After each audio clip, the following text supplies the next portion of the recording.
YouTube, what's good? Senju, back at it again with another video. So, as I stated yesterday, I didn't want to go ahead and cover the KR global notes because I had no idea if everything that we saw on the KR patch notes were a one-to-one translation, or if we even got a majority of the stuff that they were getting, because as you know, they had the new Fortitude stat that was coming out and other things. So, today, AGS has actually released the Call of the Spear release notes. Now, initially I wasn't going to cover these because I didn't think they were the patch notes themselves until I finally got a chance to read it, and it seems like they are the patch notes. They just renamed it because it's thematically geared around releasing the spear, and then the patch notes follow. So you already know, we got to get through it, we got to go through it, we got to see exactly what's going on, because listen, I've been waiting for the spear, you've been waiting for the spear, and we've been waiting for this update. As you all know, they typically do 6 to 8 hour maintenance windows, and it looks like we're going to end up having a 6 to 8 hour maintenance window again, especially just by looking at the spotlights and what we know hypothetically is coming. So let's go ahead and get into these patch notes and see what we're going to get. So we're going to kind of speed run through some of this stuff because we already know what's coming. For the bases with the spear, we don't really have to go over a lot of this stuff, but once we get to the meat and the potatoes, we're going to go ahead and get through this. So we have the new weapon, the spear. As you can see, the spear specializes in exploiting the enemy weaknesses for faster eliminations. Obviously, you get the quick CC, you have Gale Rush, and then we have our counterpoints here, which are the defense countering. Certain spear skills disable defense enemy skills upon 6 seconds, upon use for 6 seconds. Debuff stacking damage over time on targets to build up the explosive finishers. This is referring to the spear's specific ability with ignitions or burst, and then you have conditional skills.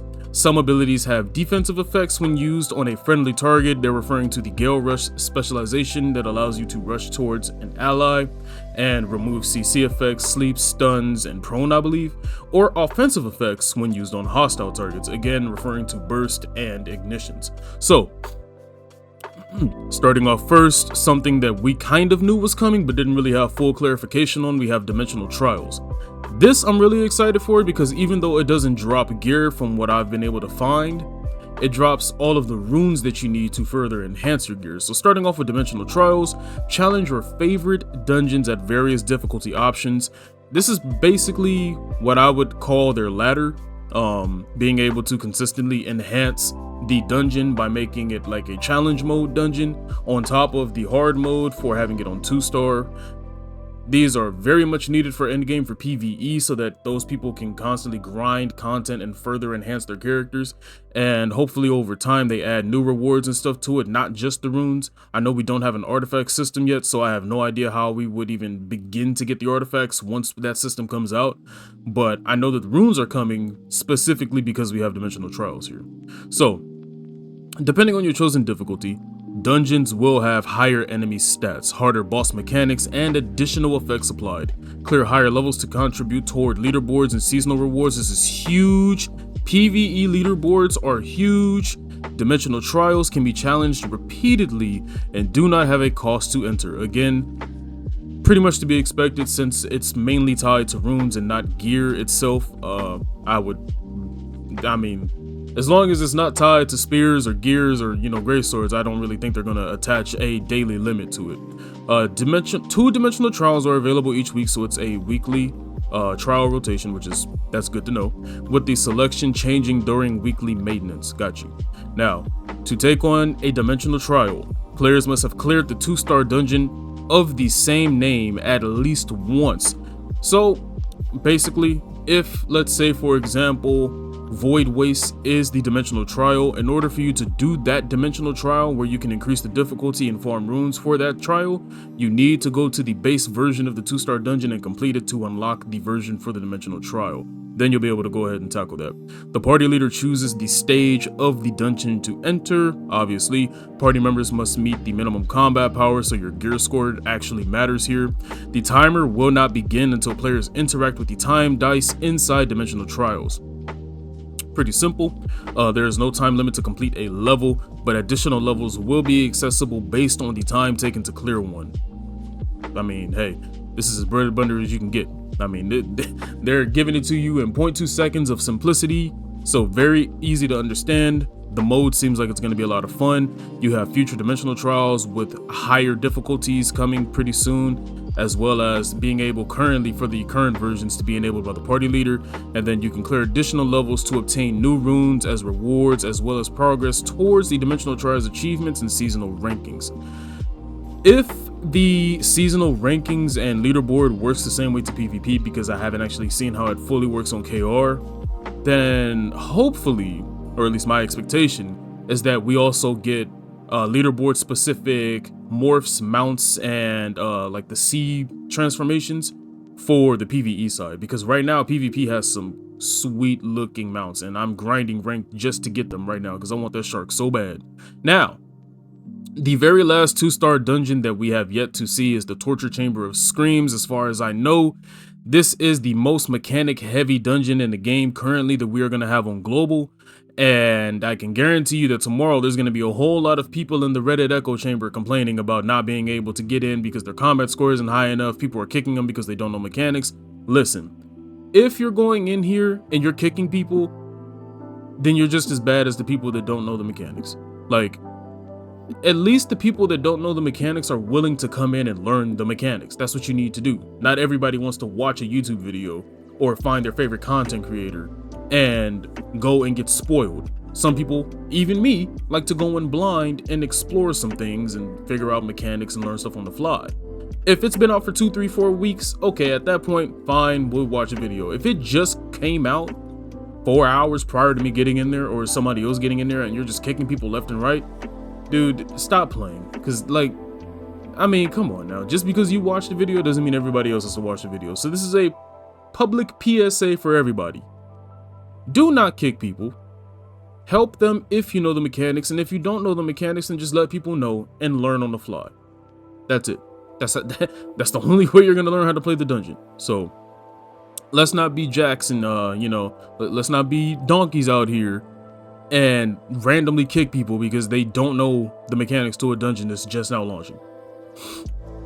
Now, scrolling on down, we have war games. We already knew this is coming due to the previous update that they showed us. We have war games, organize your own competitive matches. This is basically the custom mode. Now, I'm going to say this right now. I'm already working on a weekly event that I plan to use through war games, depending on how war games can be set up. And currently you can set up private or public matches of your choice of Boonstone and Riftstone conflict maps. Up to 4 teams of custom sizes can go head to head. You can appoint other players to manage individual teams. View a list of war games in preparation or already underway, so this is good for spectating or joining in, and then spectators are obviously welcome. So this pretty much lines up perfectly with my plans for a weekly war games themed thing that I'm going to be doing. So stay tuned for that, because it's either going to start at the end of next week or the week after that, once I get everything set up and I get a bunch of teams to be able to participate. Now, rune system, here is the bread and butter. A new method to further enhance your equipment has arrived, the rune system. Rune sockets have been added to epic grade weapons and accessories.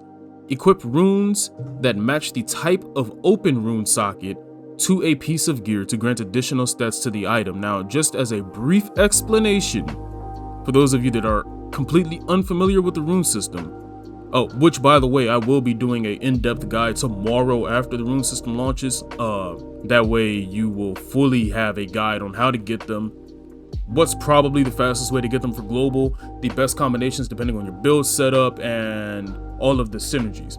But as a brief overview, this is essentially a system that allows you to grind dimensional trials or other pathways to get runes in the game, with dimensional trials being the best way, obviously, because they were designed to come from there. And once you take the runes, you can combine the runes in a specific way to get a synergy that gives you an additional stat bonus on your gear.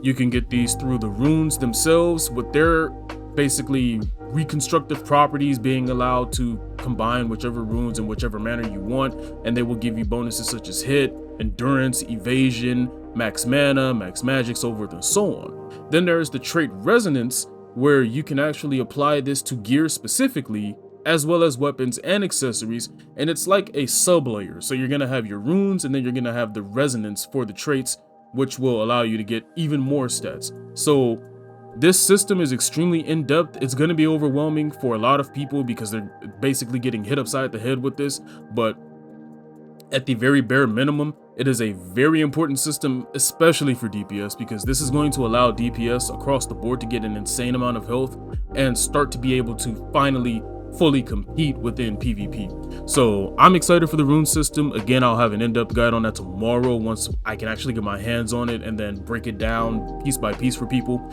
and we'll further get into that. Now, rune synergies can be activated. I just touched on that. The rune synergy effects are triggered when all sockets have equipped runes matching a synergy pattern. I just touched on that. Effects are based on the lowest tier rune equipped among all runes on an item. Again, just touched on that. Now we have some bullet points here. Access and modify your runes through rune management menu added at the bottom of the context menu on individual equipment items. Again, this is where you're going to find all of your runes, the rune synergies, as well as the trait resonance, if they fully add trait resonance in, which I believe they should come with this as well. Now, unlock rune sockets by paying solid, which is the change that they made from KR.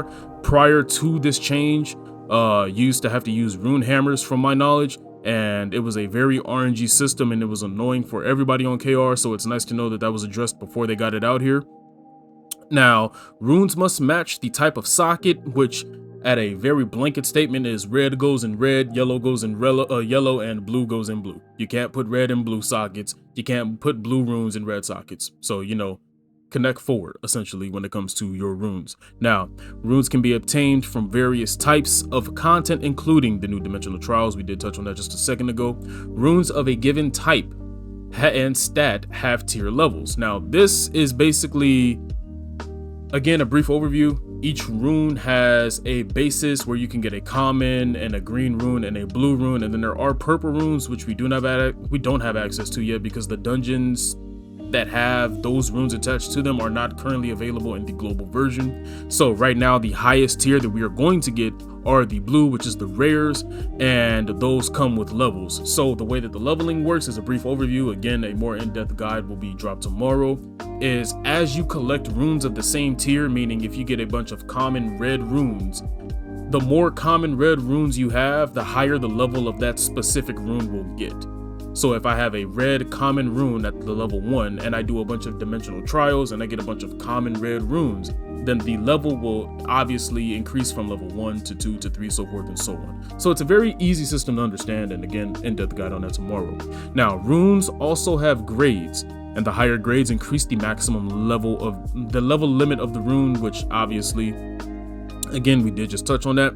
Completing the 5th level of dimensional trials may award chaos runes. Now, this I was not sure they were gonna bring, because I did hear about this on KR, and apparently this was one of the runes that everybody was unsure that they were gonna bring. I'm actually quite surprised that they were gonna bring this rune, so that's very nice to know. This is basically the 4th rune that we would have access to that you can fit in any socket as far as I know, and it will allow you to get synergies without having to have a specific rune. So it's kind of like a replacement that comes with a negative attached to it. Again, we will have a more in-depth video on that tomorrow.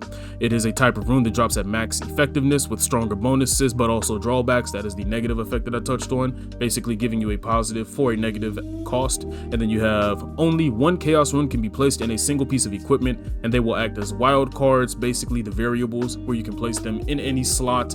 But again, you have a positive and a negative on this rune.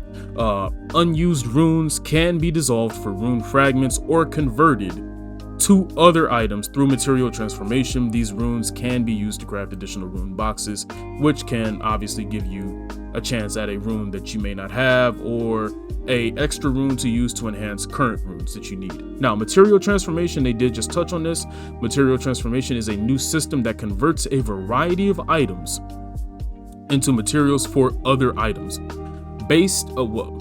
Bound equipment or runes can be fed into the transformation to increase the potential output of the potential output item based on the value of items consumed. So basically, this is your recycle system. As a brief overview, basically from what I'm gaining from context here, because this is the only system that I haven't actually seen in full definition yet, which again, as soon as I get my hands on it, full detailed guide will be out on this as well. But this is essentially your recycling system. So bullet points: Material transformation of equipment items can be used to create other equipment items of a grade determined by the items consumed, which through legal jargon here and jibber jabber means that if you take a purple and you recycle that purple, then you will get a purple of the same tier. Basically, that's all that is. Material transformation of runes can be used to create new runes or rune fragments based on the total value of runes consumed. I will have to get a better look at that to fully understand what they mean, and then access the material transformation menu through the main menu under the items section. Very easy to understand. Oh boy, this I was unsure that they were going to bring, because when I looked at the KR notes, there were a lot of spears and gear sets that had this new stat, which is basically the new tank stat. This is going to allow you to get a ton of CC resistances as well as endurance buffs and some magic defense. But considering how fresh the game is in global, I was not certain that they were going to bring this, which is again why I didn't cover the KR global notes, because I didn't want to report on this and then these notes drop and we potentially weren't getting this.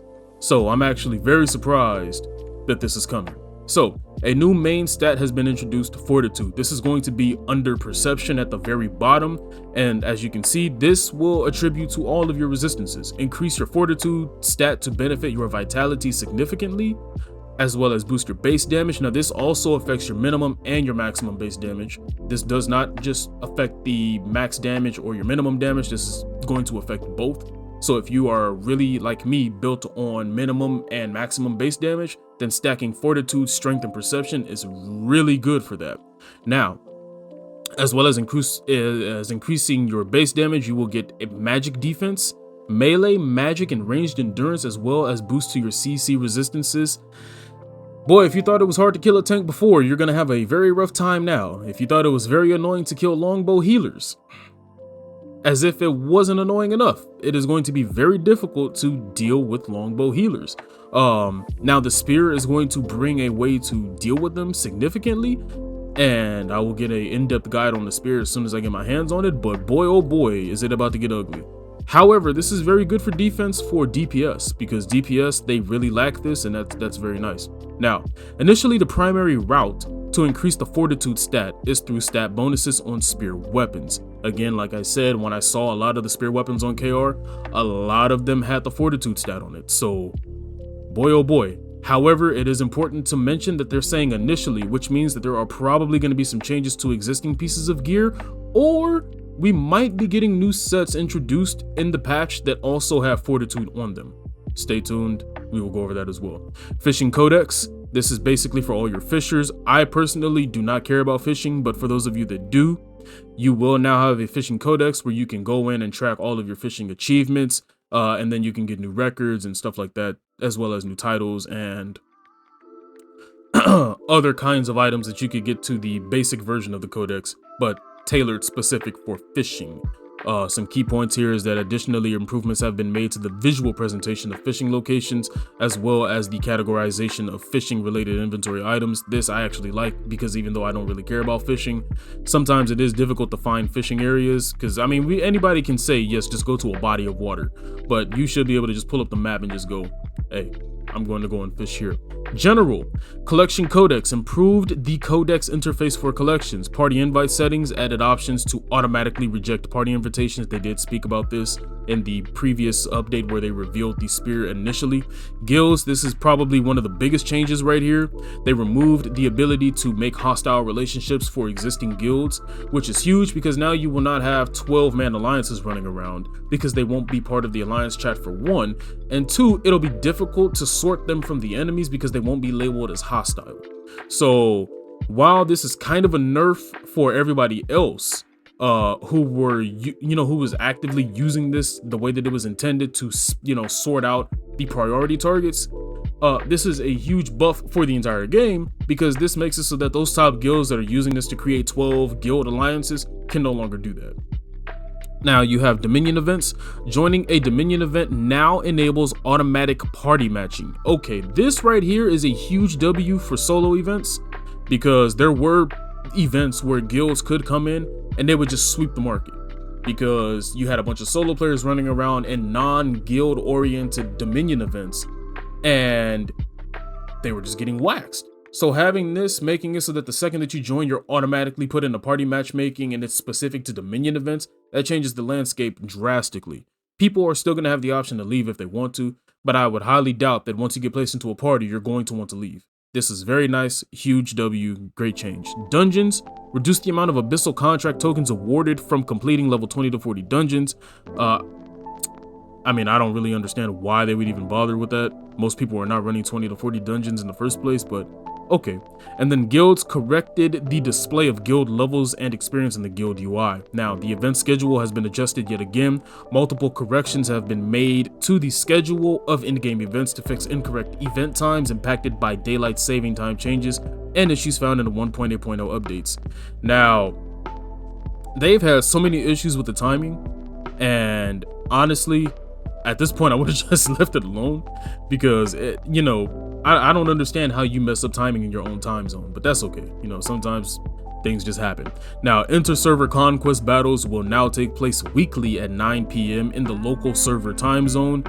This is basically whatever your time zone is, your inter-server battles will be taking place at 9 p.m. Now, the total amount of castle taxes distributed through these events is now split weekly rather than bi-weekly, with half of the allocation distributed during the inter-server conquest battle. Now, for an exact amount, what they have done is during Castle Siege, the lucent that you could get was 40% of the total lucent taxed, and then the rest of it will go back to Castle Siege for the next bi-weekly event.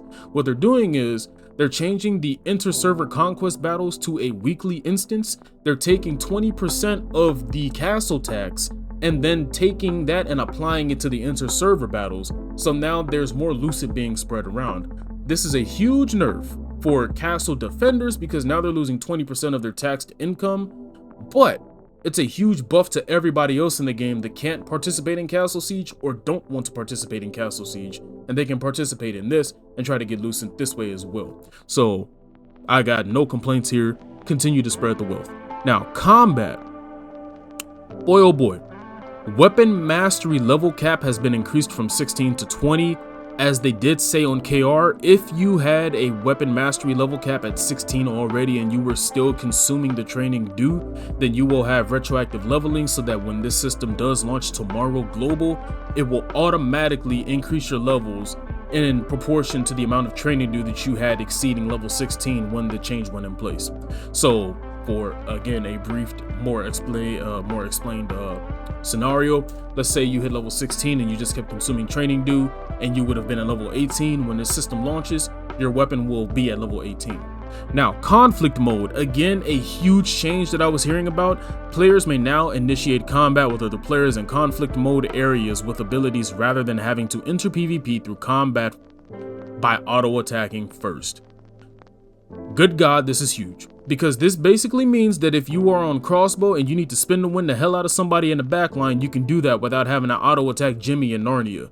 So this makes it so that if you need to get in and immediately launch abilities to help support your team, you can do that again without having to enter conflict first. Now, they did speak about this on KR. I believe they changed the entire name to war zones instead of conflict zones, and I'm surprised that this here made it in so quickly. Like, AGS is on their game, and I'm here for it. Now, in the arena, players now recover HP and mana at the full at the start of the arena battles. Again, this was a huge issue where you could come from Dominion events or other things that were draining your health, and then you would load into the arena and you'd start off with like 5k HP. Again, I don't understand why it was even made to the point where you could load into certain events and your HP would continue from its last known location, essentially.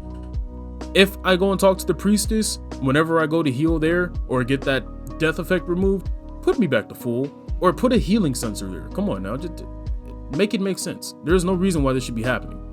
But this is a huge change right here. Now let's just go ahead and make that a blanket change to everywhere. Now, Dungeon Roaring Temple fixed an issue where individual players could occasionally become stuck, unable to... What? I didn't even know this was a thing. I didn't know that you could actually get stuck being unable to attack the boss after he did a specific mechanic. Wow. It must have been the poison freezing mechanic, where the tank needs to get in front of you. That must have been the only mechanic, because that's the only one where I could think that he could root you in place and then it might bug out and get you stuck. So that's a good fix. Now, endurance. A partial fix to prevent extreme low value scaling of endurance due to debuffs has been implemented. A partial fix to prevent extreme low value scaling of endurance due... Oh.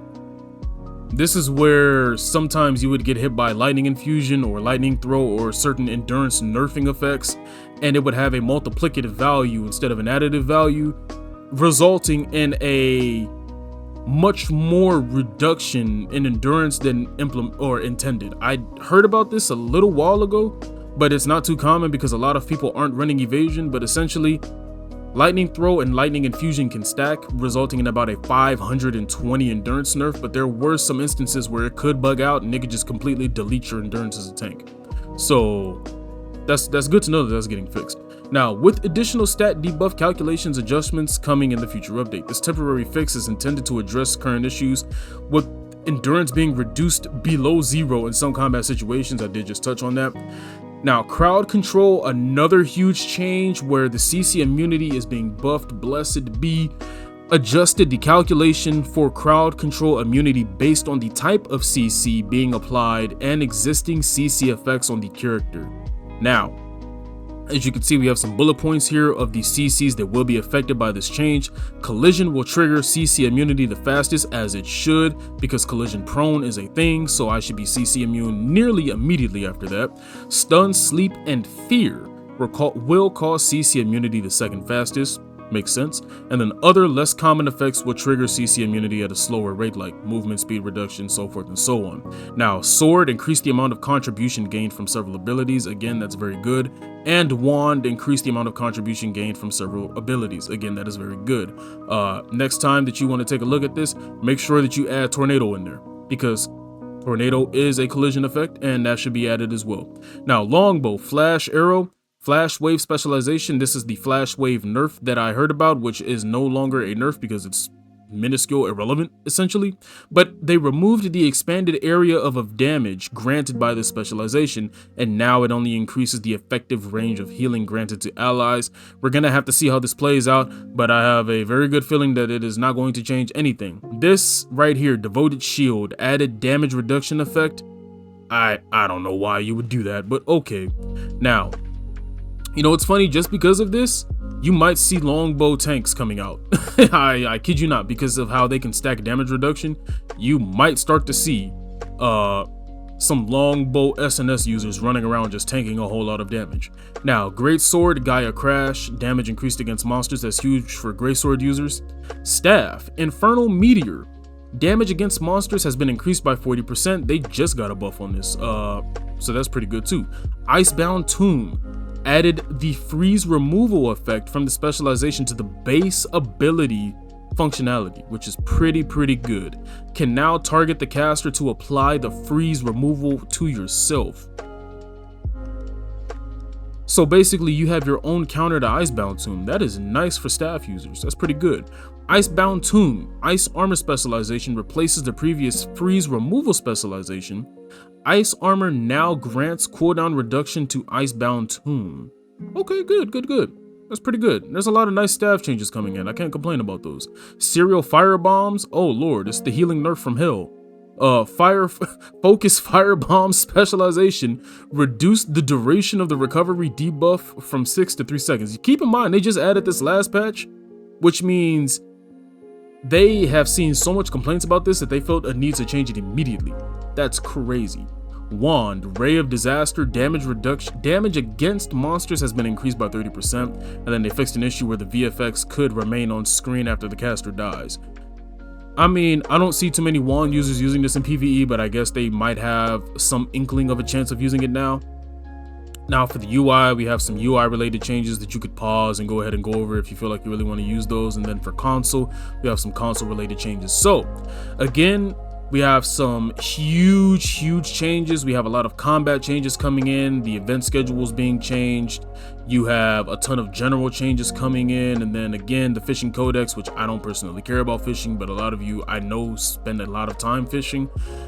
Fortitude, oh boy, that's going to be a huge buff to tanks, longbow users, and DPS. We have the Runes highlight, which I have to really get in depth with, and then War Games, which I'm going to be planning some events for. There's a lot of good things coming in this patch that I'm extremely excited about. So those have been your highlights, because I believe we are still getting patch notes. And if there's anything new in those patch notes, then guess what? We're going to be getting a second patch notes video. But for now, hopefully you guys enjoyed the video. Make sure you guys like and subscribe. I will see you guys tomorrow with a ton of new in-depth guides on the Spear, the Rune system, and how we need to basically move on now that we have Fortitude and we have to figure out a way to deal with tanks. But there's going to be new PvE builds, new PvP builds, so stay tuned. I will keep you guys posted, keep you guys updated, and I'll catch you guys in the next one. Take care.